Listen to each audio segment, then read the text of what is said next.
omwezi omulamba n'ekitundu motoka tekoze, ate motoka sente nazijja mu banka mu Centenary ya looni.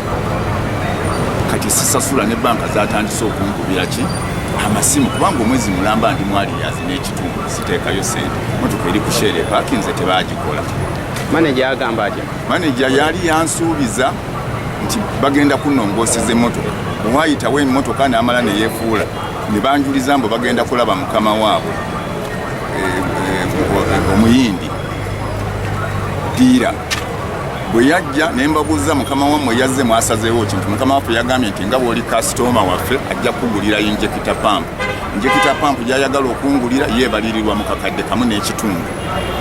Olwedde ennuzo zirimu ssente mpitirivu, twatula n'abo ne tubibala ne tukkaanya tubikole, kati ate ne beefuula. Kati emmotoka eri awo etudde tekola, fiiriziddwa kyamaanyi naye awo tebafaayo.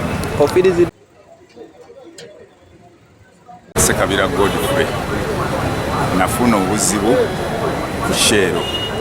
Mbadde ku Shero nga kasitoma waabwe Shero Ben Kiwanuka.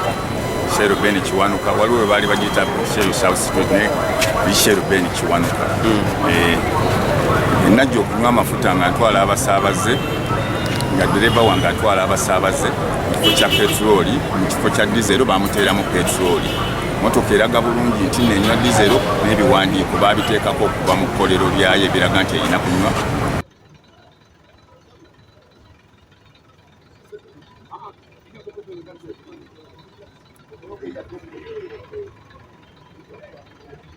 Dereva yankubira essimu nensindikawo makanika gwe nasindika agenda okukebera naga emmotoka eno erabika erwadde ennozo.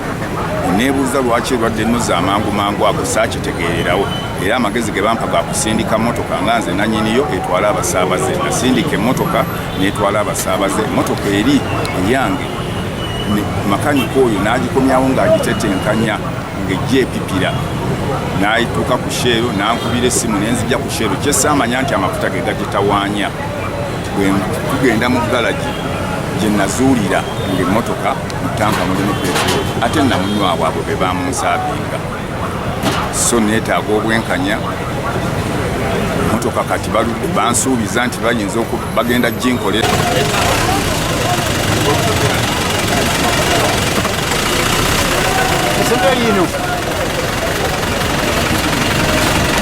Motoka eyo lipooti twagikola nga yayonoona yingini, naye ebyo yingini munda tuyinza obutabimanya nnyo pistoni n'ebiringa ebyo, naye motoka eyo yakatuwa okutambula nga tetumanyi nti n'amafuta ge gagitawaanyizza.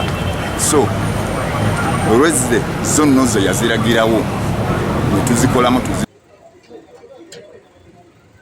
eyo yakuba nnozo nekuba injekita pampu, lifuti pampu, sisitimu y'amafuta yonna etambula n'amafuta yonna yakola yakyankalana yafa. N'olwekyo yingini y'emmotoka eyo yalwala, nandibadde twakkaanya oba nsaba abo banteeremu yingini endala bano bagitwale. Ninze ebbanga lya mwezi mulamba n'ekitundu, motoka bali naye awo tebafaayo. Ssekabira Godfrey, nafuna obuzibu ku Shero. Mbadde ku Shero nga kasitoma waabwe Shero Ben Kiwanuka. Shero Ben Kiwanuka waliwo we baali bagiyita Shero South Street ne Shero Ben Kiwanuka. Najja okunywa amafuta nga ntwala abasaabaze, nga dereva wange atwala abasaabaze mu kifo kya petroli, mu kifo kya dizero bamuteeramu petroli. Motoka eraga bulungi nti nenywa dizero n'ebiwandiiko babiteekako okuva mu kkolero lyayo ebiraga nti erina kunywa dizero, bo bateekamu petroli. Motoka bwe yatwala abasaabaze yakoma mu kkubo sopulayiti n'ekyankalana n'esala amaanyi kyeki yingini n'ebiringa ebyo. Dereva yankubira essimu nensindikawo makanika gwe nasindika agenda okukebera naga emmotoka eno erabika erwadde ennozo. Neebuuza lwaki erwadde ennozo.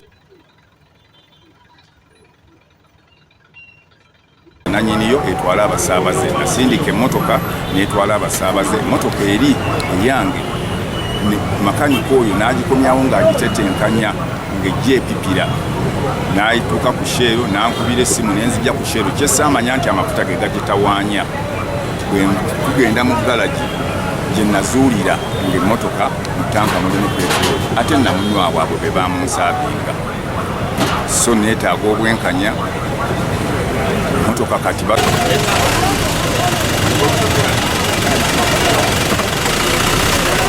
Sembra lino.